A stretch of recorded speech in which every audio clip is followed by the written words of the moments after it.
I enjoy cultural appropriation. His opening sentence, I enjoy cultural appropriation. I find Hideo Kojima's Metal Gear Solid games about the United States and Americans so charming, and it's probably why I wouldn't like Ghost of Tsushima as much as I did if it had been made in Japan. Comparing this game to the Metal Gear series is not a fair comparison. Ghost of Tsushima feels like actual history, whereas the Metal Gear series is not realistic. You have compared the two in terms of creation, but other than action, these games are not similar. Had Japanese developers been in charge, this game likely would have wound up looking like an anime, with overly stylized combat and cinematics, along with every female character looking like a 16-year-old with a boob job. Saying that if Japanese developers had made this game, it would look like an anime with over-stylized combat and over-sexualized female characters, that feels more problematic about Dartigan saying it than it being fact. Nintendo is a Japanese company, and none of their most well-known games are what you are saying a Japanese developer would make in a game. When dealing with our global anime problem. Implying we have an anime problem. I appreciate that a sin removal is the first sin of the video, but it is too long because you made this more of a backhanded compliment than genuine praise. Khan's introduction is great, setting a samurai on fire with wine instead of dueling him as requested. It gets across the samurai code and how rigid and unprepared it was for battling the Mongols without saying a single word. It perfectly sets up one of the main conflicts of this game, with Jin having to demand the samurai code to fight off the Mongols, and Lord Shimura's strict adherence to the code being the reason Jin had to turn his back on him.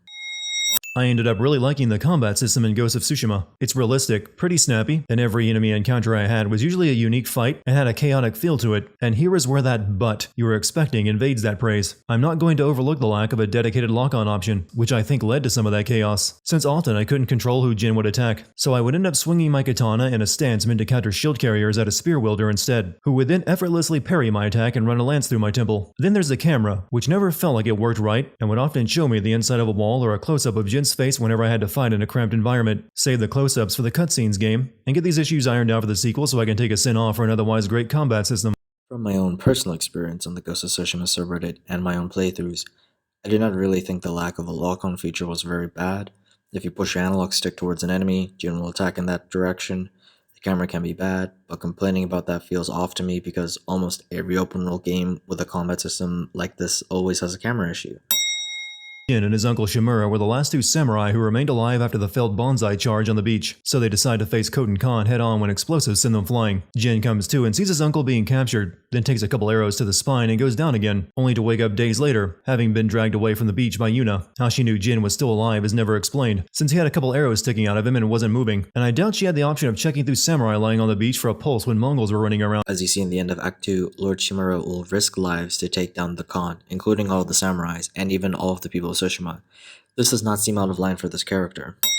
I am Khotan, cousin of Kublai, grandson of Genghis. Which grandson, though? Genghis Khan didn't fuck around when it came to fucking around. And this is a sin because... I get your point, but knowing his relation to Genghis Khan does not make Khotan's statement less valid. He had just demolished the samurai of Tsushima and was currently standing the victor. This guy does not mess around, and being related to Genghis Khan is the point he is making. As thick as that Mongol's armor looks, Yuna's knife goes right through it. Ghost of Tsushima is a pretty impressive historical simulator, only taking a few artistic liberties, mainly by including elements of Japanese culture into the game's setting before they actually existed, like haiku and bushido, but that's the kind of artistic license I feel is pretty acceptable. That's why I'm only going to send one of those liberties, the existence of katanas in the game, since the creation of the katana is actually tied to the Mongol invasion of Tsushima. The swords samurai were using at the time were called tachi, and they did a poor job penetrating Mongol armor, hence why the katana was created afterward to rectify that problem. Most people wouldn't be able to tell you the difference between a tachi and a katana anyway, so their exclusion is unnecessary even if you want the cool factor of a katana. This is more of a missed opportunity. The game could have still featured a katana if it wanted, and even make it a major plot point by having Jin wield the very first one as the weapon that gave him the edge to take on the Mongols more efficiently. Or that this game is not meant to be historically accurate.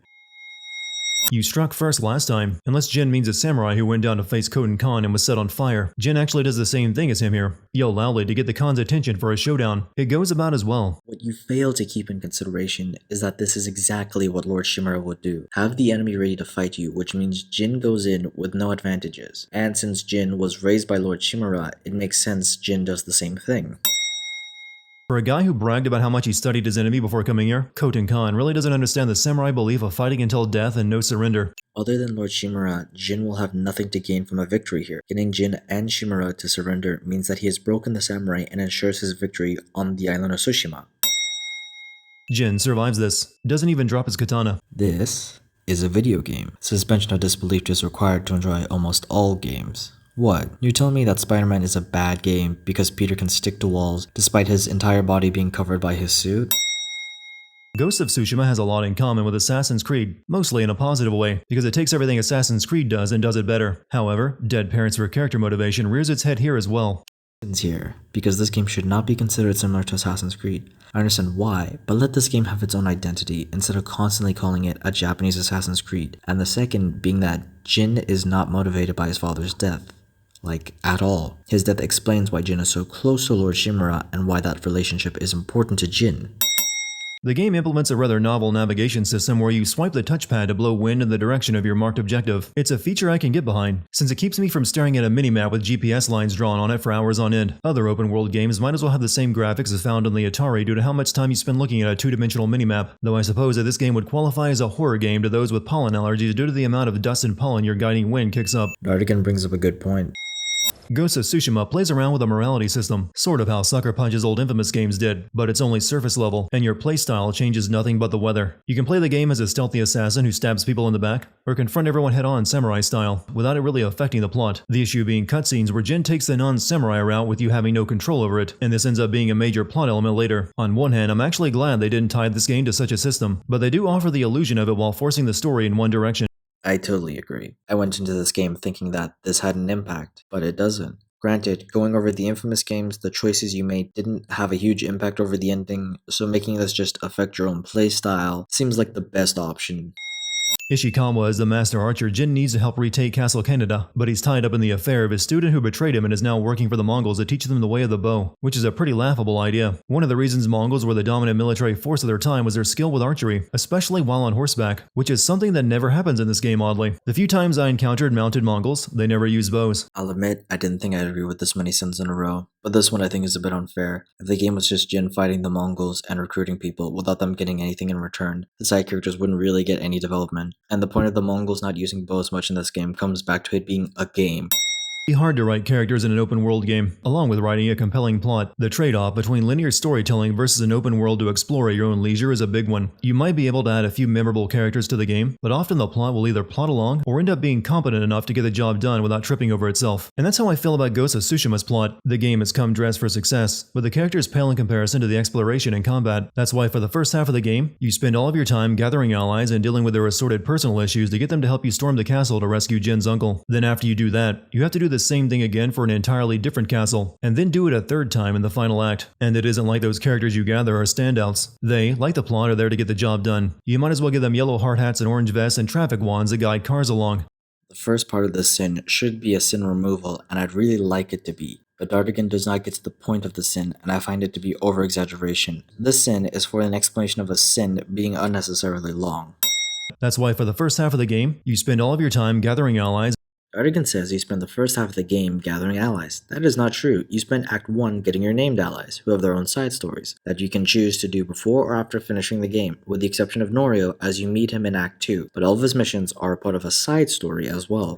Ryuzo leads a Straw Hat Ronins, a group of desperate mercenaries that are starving to death. Starvation after a Mongol invasion would be a real possibility, but the only people who seem to be starving are the Straw Hats. No other town or survivor camp is hurting for food. Ryuzo and the Straw Hats are mercenaries. Who is to say they were used that often that they were flush with cash to afford food, thus resulting in them hunting for themselves when Jin meets them? Compared to merchants with money or people in small villages, they don't have a guaranteed source of food.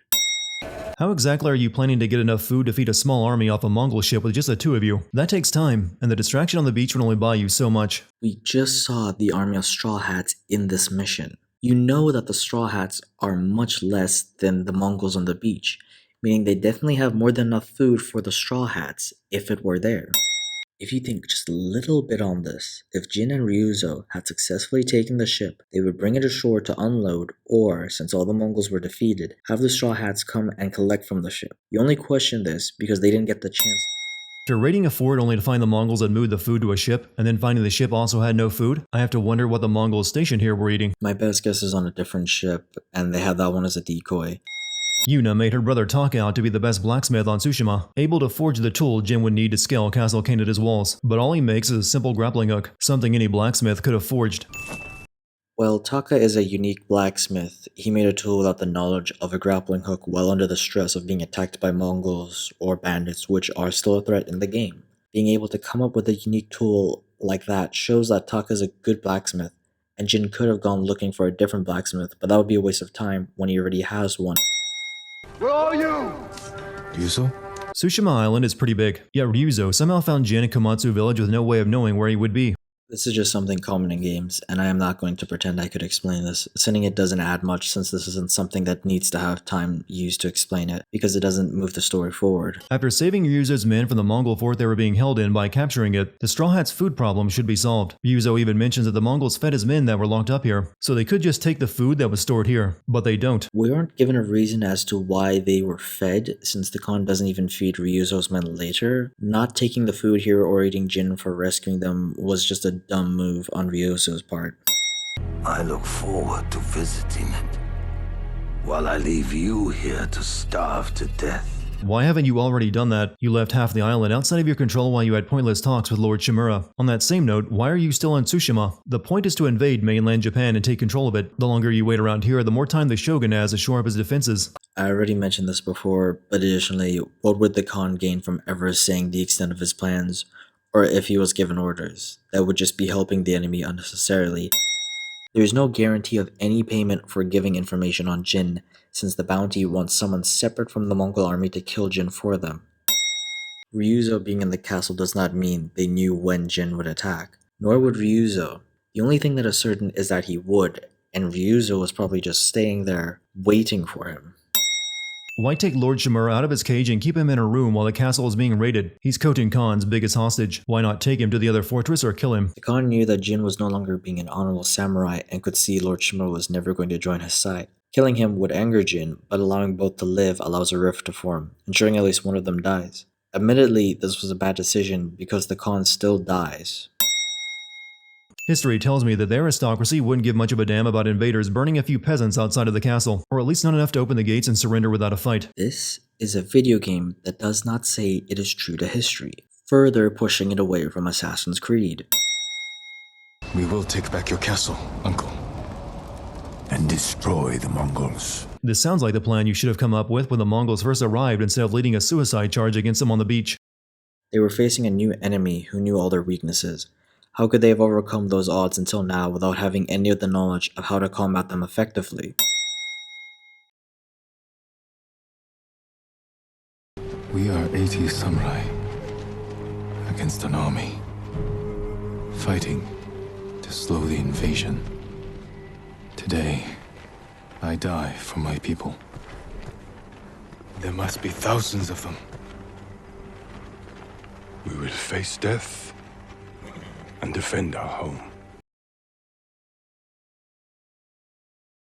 For someone who was only moments ago starving after weeks in a pit, Norio doesn't look it.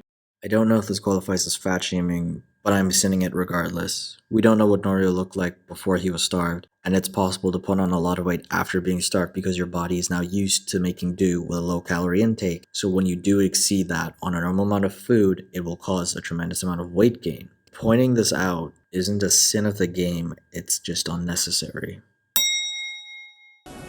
The Mongols want to conquer the mainland. They will lose interest in us. The Mongols built quite the reputation during their campaigns. This is the same army that destroyed an entire Middle Eastern kingdom for offending the Khan, right down to every last man, woman, and child they could find. And you think that the Mongols at your gate demanding you surrender or die will forget you and head for the mainland? And how would he know that? He hasn't engaged them in combat, but would know all of that about the Mongols somehow? Keep in mind, he's inside of historical fiction, and does not have a history book that could explain this to him. Nor would Jin know any of this. The combat has been realistic up until this point when Mongols start setting their swords on fire and Jin activates his devil trigger. Setting your sword on fire may look cool, but it's just going to ruin the temper on your blade. This is a game. It never intended to be realistic, only entertaining. Or you could just leave for the Japanese mainland and stop worrying about Jin and this island. Khotin Khan already gave up on convincing Shimura to side with him, so what is keeping him here? If he sails away, Jin is no longer his problem. I've explained this before, and if it is brought up again, I will automatically add 2 cents because it annoys me that Dargan brings the same thing up multiple times despite knowing that he does not have an answer. So instead of killing Jin, you want to capture him alive, something that is a lot harder to do than killing someone. Yuriko hid the armor Jin's father used to wear. She must have forgotten where she placed a few pieces of it, like the shoulder plates and the helmet. Since you have to upgrade it to get the entire set, Jin's father died wearing the full armor, so it should have been intact. This isn't a sin or an agreement because it could add to the story. If you continue with Yuriko's mission, you will see that her memory has deteriorated significantly over time to the point that she starts disassociating with the present. Her losing or forgetting a few pieces would make sense if you keep that in mind. After teaching Jin how to make poison, Yuriko has a day out with Jin before dying in the most cliché way possible. I'm not even sure what killed her. She was fine when Jin arrived home, other than some normal memory loss from aging. Then she suddenly developed a cough on this mission and was dead within minutes. Japanese colds or something else. I am saying this regardless of if it is a cliché or not. I genuinely felt sad for Jin and even for Yuriko with how much she had deteriorated over the time of her tale. And it ending with Jin having to bury the last person that he had that raised him in his own home? For shame on you. Other than some normal memory loss from aging. The amount of memory loss she has because of old age is not normal, and if you think that is very alarming. The hwacha wasn't invented until the 1500s and was used to thwart the Japanese invasion of Korea. You also couldn't instantly reload the hundreds of arrows once you ran out, nor would you want to stand directly behind one while the rockets are igniting. That's where the exhaust would be directed. Jin should walk away from this thing covered in soot and third-degree burns. This is a video game made for entertainment purposes, not historical accuracy. Ryuzo's plan to deal with Jin was to drop hints of his whereabouts so Jin would come looking for him. So far, that's a solid start, but then it just gets lazy. He waits around in this fort, and when Jin finally shows up, a straw hat comes up from behind and whacks Jin on the head. He may as well have propped a box up with a stick and waited for Jin to crawl under it. Considering Ryuzo's plan worked, it should have not been sinned. He captured Jin alive like he set out to do, and you're unhappy because it was a simple plan? Why would he need to overcomplicate it? Taka is also captured during the assault in a lazy manner. He was safe after causing the distraction, and had to return while Jin was unconscious in order to be captured. You just showed the scene where Taka explains how he was captured, and you sin Taka for being captured? Capturing Taka would not be as hard as it would be for Jin, considering Taka is not trained to fight. The Mongols never really cared much about your cooperation. If you didn't do what they wanted, they either killed you or marched you in front of their army as a living shield. Koten wanting Lord Shimura and now Jin to side with him is pointless. The amount of opposition on Tsushima is pretty small to begin with, and certainly not worth wasting all this time over. 2 sins for bringing up history in a video game, yet again. Well, that was piss easy to escape from. The Mongols even left all of Jin's equipment and his katana nearby. No mention of how the Shogun's samurai reinforcements managed to get past the Mongol fleet surrounding the island. Because that does not add to the story, especially if the reinforcements are not named characters. Explaining something Jin does not care about, or has any curiosity over, is fine since you're living Jin's story. All of this stuff about honor and facing your enemy really only applied to other samurai in the more ritualistic combat between them. If a samurai were facing bandits or foreign invaders, they would have few restrictions on how to combat it. The samurai would see the Mongols as having no honor, so most of those concepts go right out the window, even more so when a samurai is completely surrounded by foreign invaders. Sinning for bringing up history but also forgetting about something important that Yuriko brings up. Here you clearly say that Lord Shimura is too strict in adhering to the way of the samurai at all times, and that is why he cannot defeat the Khan. I don't recall Jin getting this upset over the previous time Shimura led a charge against the Mongols that resulted in a lot of casualties. That is because on the beach, Jin still believes in Lord Shimura and the men who died there were all samurai who knew that they could die in combat. Lord Shimura is now allowing innocent people to die rebuilding a bridge for him. That is why Jin is upset. He defended us! By spreading fear and chaos. How has Jin spread fear and chaos? It's not like there were any witnesses. All of the Mongols here are dead. That is you missing the point. Lord Shimura does not care where he did that, but the fact that he had done it at all, and that there are people who can very clearly see that it was Jin who poisoned them, is what infuriates Lord Shimura. Seems like a hard sell when he's covered in blood and the other samurai saw him use poison once already. Wouldn't lying and casting blame on another be dishonorable? I do agree that Lord Shimura is being very contradictory here, but he made it very clear that he never liked Yuna, and if it meant saving his only family member, then Lord Shimura will break his own samurai code. The northern tip of the island isn't so far north that it should be frozen over. All 4 seasons now seem to be happening simultaneously on Tsushima. I can lose them in the storm. The Mongols come from the frozen steppe. I don't think a little wind and snow is going to deter them that much. We are not under the assumption that they might get cold and stop looking for the ghost. We are to believe they wouldn't be able to see him, and that is why Jin could lose them in the storm. Hundreds, you say? The Mongols were only responsible for killing millions with standard weapons, yet they need this poison as their secret sauce to conquer Japan. Makes you wonder how the Mongols conquered most of the known world around this time without poison. I also find it hard to believe that the Mongols only just recently came across the idea of poisoning after Jin started using it. These are the same Mongols that catapulted diseased corpses over castle walls to spread plague among their enemies. Sin for bringing up history in a game. The Mongol fleet was crippled by a typhoon, not a blizzard. The Mongol fleet is never even destroyed in this game, and I was kind of looking forward to that moment. I suppose having samurai row up to crippled Mongol ships to slaughter and burn tired and injured enemies alive would clash with the plot focused on fighting with honor. 2 more sins for bringing up real history in a game and not realizing that the Mongols are just enemies, seeing as the main conflict is more internal for Jin. Additionally, we are told after completing the story that despite the Khan's defeat, his men are still in Tsushima and you will still have to get rid of them separately. You could also just send a messenger with your letter. The poison can't be that useful of a weapon if Jin can take a faceful of it and shrug it off. The poison was in the form of a powder thrown at Jin's face. I don't know much about poison, but I think it being injected to your bloodstream would be a lot more efficient than it being thrown in the air in front of you. Sequel baiting. But then again, that is historically what happened. And why is this a sin? In your second sin, you clearly seem to want a sequel to improve some aspects of the combat that weren't as polished as you wanted, while bringing in real history again. Do not sin sequel baiting if you want it. Even with Khotan Khan dead, the Mongol fleet still isn't sailing for Japan. Like, what are they even doing here now? They are one of 3 types of enemies for you to fight in a game where combat is one of the best things it has. Having them leave and replacing them with the Straw Hats and Bandits wouldn't make much sense. Either the Shogun is dumb or someone is lying to him about Jin. The Shogun isn't the honor pope who judges a samurai's actions against some religious doctrine that must be followed to the letter. He's a politician and military leader. If you brought Jin's actions of successfully killing Mongols, including their Khan, while thwarting an invasion of the mainland before him, he would probably wonder why you're wasting his time. Then commend Jin and tell him to do it some more, but that they would make it sound a bit cleaner in proclamations and history books. I debated sinning this for historical accuracy, but I realized I should on the premise of I do not question this because this sin requires one to have researched what the Shogun can and can't do. Unless you learned about the Mongolian invasion in school or had an interest in it, you most likely would not know this. This is one of those games that makes it all worth it. It hits all 3 of the basic pleasures of YouTube game reviewers, performs strongly in search algorithms, has a small amount of people trying to stir up impotent controversy over it, and is actually a pretty good game. It ends just before it starts to wear out its welcome, which is something few open world games manage, and the ending feels earned while keeping with the Kurosawa theme. And the best thing about it is how in a few months Assassin's Creed Valhalla releases into a post-Ghost of Tsushima world, and that people may finally smell the thick cloud of extra chromosomes that surround that series, and that our expectations should be a little higher when playing a game set during important history. In hindsight, we lucked out that Ubisoft considered it too cliché to ever set an Assassin's Creed game in Japan. It's possible to achieve a wonderful bit of spite without ever meaning to.